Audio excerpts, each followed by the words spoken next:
welcome back. Well, the subject today is, did a canopy of water really fall from the sky? Remember, as a Jehovah's Witness, we may have talked about this at times. I don't know about you, but I like to stay away from it. Then they'd get into, where did the water come from? And then you would get into the expanse and all of that stuff. So you remember the story, the Great Flood. And, that was one of the ways we could explain it. I'll just blow this up for you. And, we would just simply say, right here, all of a sudden, water began to fall. It poured down from the sky as when you pour water from a bucket. Like, I don't know how long ago they wrote this, but it was written for kids.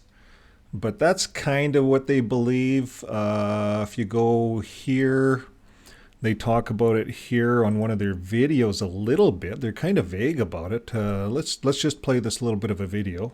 To reveal alternating day and night. Earth was covered with water, and vapor filled the air. The dense clouds lifted from the waters that covered the earth, forming an expansive sky between them. Water receded to uncover dry ground, and the first plants appeared. The atmosphere cleared further to reveal the sun and the moon. God created living creatures in the sea and flying creatures above. And in the last period, God created land animals and humans.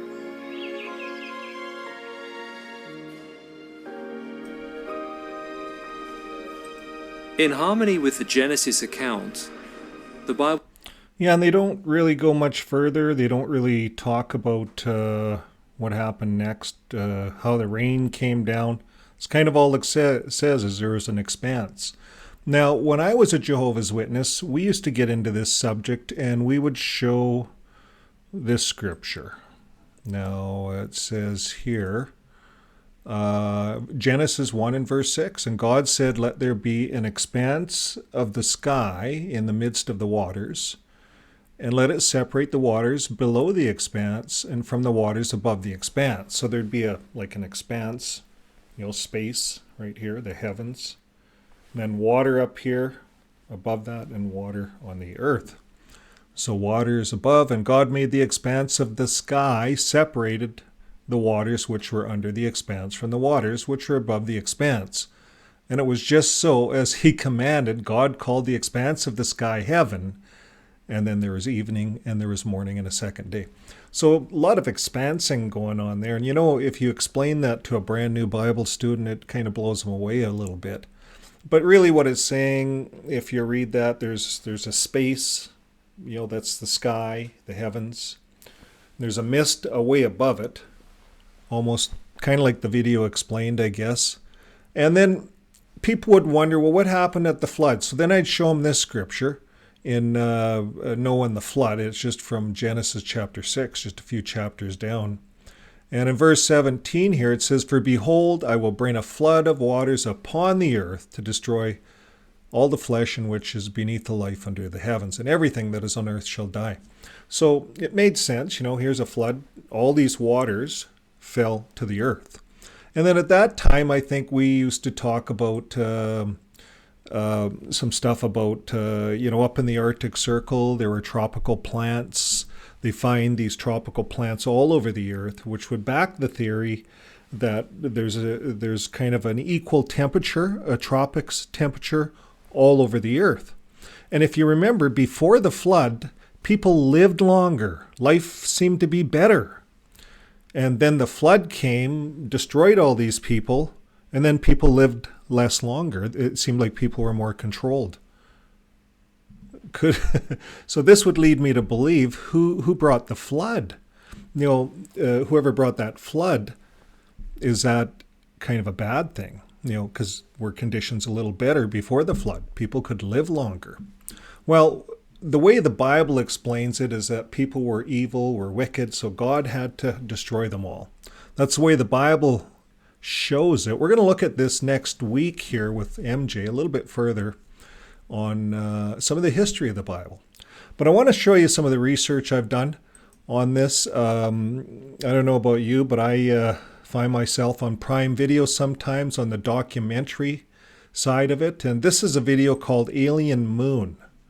And I'll just put it here to a place I was at. The moon was built far, far away to keep an... Yeah, so Prime talks about it in this video, and I won't play much of it. I'm just kind of showing it. But they talk about this is Zulu, and they talk about the flood coming, a time when the earth was tropical. There's a portion here that they talk to this one guy, this is Zulu, and he sounds like a Jehovah's Witness. This guy right here. And the way he explained it, I'll see if I can put him on the screen here. Just hang on. Okay, well, that's all I'll do on that. If you have that, that'd be worth watching if this subject interests you. Now, what struck me is this isn't just one place that's talking about this. This is all over. One of the files I watch Y files, and they described it here. The moon arrived between 11,000 and 13,000 years ago. If you're into ancient theories as much as I am, you'll recognize that this time coincides perfectly with a period called the Younger Dryas. And all kinds of myths and mysteries are said to have happened during the Younger Dryas, and we'll cover them on this channel. Now, going back to Africa, there are Zulu legends that specifically say the moon is hollow, and living inside is an intelligent race of reptilian extraterrestrials. Lizard people? Yup. Lizard people built the moon! That's what they believe. Lizard people are very industrious. They seem to be. The Zulu believe the moon was put into orbit by two brothers who were gods, and this legend is similar to what the Sumerians believed. The Sumerians also had a legend of two brothers, Enki and Enlil, who were called Anunnaki. Yup, Anunnaki, the extraterrestrial gods who created mankind. Everything is falling into place with this one. Oh, you ain't seen nothing yet. How about this? The Zulu also believed that before the moon arrived, the climate of the earth was very different. There were no seasons, and a blanket of thick water vapor covered the entire planet. And we now know that the moon does stabilize our climate. Without the moon's gravity, the Earth's axis would wobble. There would be no consistent seasons, no tides, extreme weather. The presence of the moon is what allows life on Earth to thrive. So, back to the Zulu. The Earth was covered by a thick layer of water vapor, and you could only see the sun through this hazy mist. When the moon was finally placed into orbit, all this water vapor fell at once, and it created a cataclysmic global flood. Always a flood. Always. Every time. Every ancient culture has a flood myth, and there's mounting evidence that this did indeed happen during the Younger Dryas. Cultures around the world have myths that are in perfect sync with each other. The coincidences keep piling up.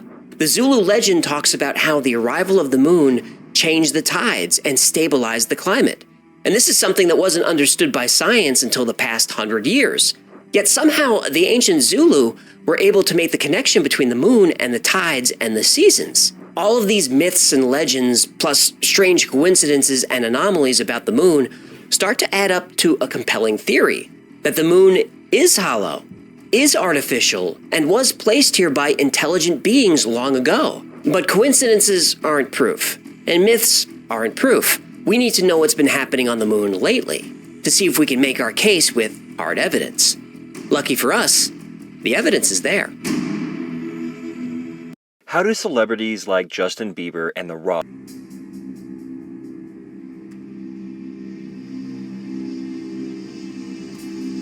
Science tells us that the moon is a cold, lifeless place. It has no atmosphere. There hasn't been seismic activity for millions of years. Its core, unlike the Earth's, is cold. For a supposedly dead world, there's an awful lot of activity up there. On March 7, 1971, a cloud of water vapor appeared on the moon that covered 100 square miles, and it was there for 14 hours before it dissipated. There's not supposed to be atmosphere on the moon, but for those 14 hours, there was. In fact, 6 astronomers in the past 100 years have documented a glowing mist in the crater named Plato. The same mist, the same crater, over many years. Boulder tracks are seen on the moon, all over the place. And that's weird enough, but how do boulders roll for miles and then go uphill, like in this photo? And since the days of Aristotle, astronomers have seen strange lights appear on the surface of the moon, sometimes visible with the naked eye. NASA even reported that between the years 1540 and 1967, there were 570 sightings of light flashes on the moon that couldn't be explained. Sightings of strange lights continue to this day. The Aristarchus crater was photographed in 1992, and it shows a glowing blue light, now called the Blue Gem. And this anomaly has been seen by Earth-based telescopes every few years since. Some have even speculated it's a fusion reactor. And these events of mysterious light and mist happen so frequently that there's even a name for them: transient lunar phenomena, or TLPs. But things get even more weird. There are plenty of photographs of what appear to be artificial objects on the surface of the moon. Towers that reach several miles high, pyramids, symmetrical structures. These have been photographed by astronomers, probes, even the astronauts themselves. And the biggest anomaly of all? Why haven't we gone back to the moon? Sergeant Carl Wolf was working as a technician for the Air Force, and he was repairing equipment that transferred images from a lunar satellite. Those photos, according to Sergeant Wolf, showed artificial structures on the moon, what he described as a base. And this is corroborated by another technician working with Wolf. And Wolf wasn't a UFO, ET, moon theory guy. He was just a tech. He said he was excited to see the pictures on the news and have NASA explain what they were. He was surprised when the photos never turned up. The photos were found in a very early release from NASA. These structures are very large and very tall. You can even see they cast shadows. And these are photos I'd like to learn more about. But I can't. They no longer exist. Now, almost immediately after landing on the moon, the Apollo 11 crew said they saw something that shook them up. Watch the press conference they gave when they returned. These men aren't acting like they made history or had a life-changing experience. It's a beginning of a new age.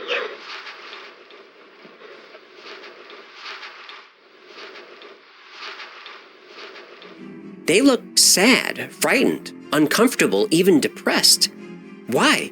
Is there a reason we haven't returned to the moon? And could it be that the Apollo missions discovered something that ancient cultures knew centuries ago? Something that reputable scientists believe is the only answer to this list of mysteries. That the moon is not what it seems or what we've been told. The moon is hollow, artificially constructed, and appeared in Earth's orbit from somewhere else, far away. Makes sense to me. Does it make sense to you? Does it make sense to you? Amazing stuff. You know, all we can do is look and learn. I thought this was amazing. If you think that you like that, I'll pin that video in the bottom. Now, he has a number of videos, this fella. He has 3 million subscribers, and very interesting to watch. He kind of debunks things. Now, this is another one he's done, is the Moon's Dark Secret. Aliens are harvesting human souls for food. And when I watched the video, it's almost like, the moon showed up. And then all of a sudden, the moon shows up and we have shorter life on Earth. A whole pile of people died. There seemed to be a bit of an escape plan for mankind. And now we have a world full of wars and stuff. And this video seems to indicate that these aliens, which we would call demons as people that believe in the Bible, are harvesting anger. And the anger coming from the earth is what fuels them. So if you think of Satan, what fuels him? Anger, war. And what doesn't fuel them is love. Love is the one thing that's powering. But anyways, we'll watch 3 minutes of this, and I think it's a bit fascinating. Frequencies that would allow us to see the real world are being blocked. Instead, we're locked into this simple three-dimensional existence, but there is much more being withheld from us. If you believe in simulation theory, then these beings are the creators of the simulation. If you're religious, then these beings are demons or jinn. Either way, they're not our friends. But why? Why would an advanced race want to keep humans oblivious to the real world? Well, when humans were first created, the alien creators learned something. All other animals on Earth are driven by instinct. the instinct to eat, to survive, to reproduce, and that's about it. But when the first humans were given sentience, a byproduct of that sentience was emotion. Sure, humans are still driven by instinct. We're driven to survive and reproduce like every other animal. Ugh, and I got the guppy support payments to prove it. Oof, But because humans are now aware of themselves and their existence, they experience the world differently. They experience fear of the future. Humans experience the pleasure of nostalgia for the past. No other animal has this gift, or this curse. Animals kill for survival, but humans kill out of hate.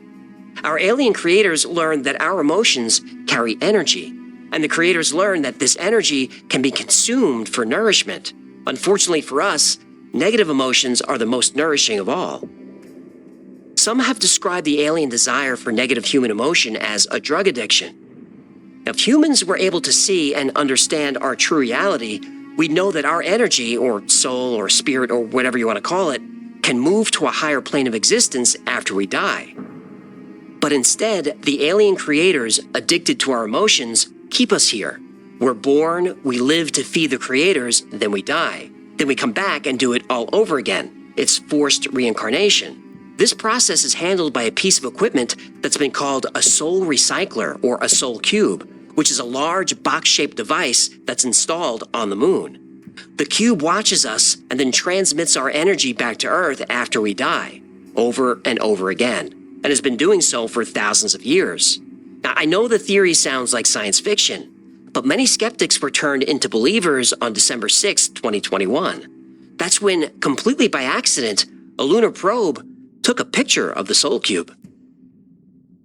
Okay, well, if you want to learn more about that, you're going to have to watch the video to get the rest of the answer. But it's interesting, and I think if we open our mind and look at that and compare it to what we've seen in the Bible, there is some comparison. We can draw some parallels.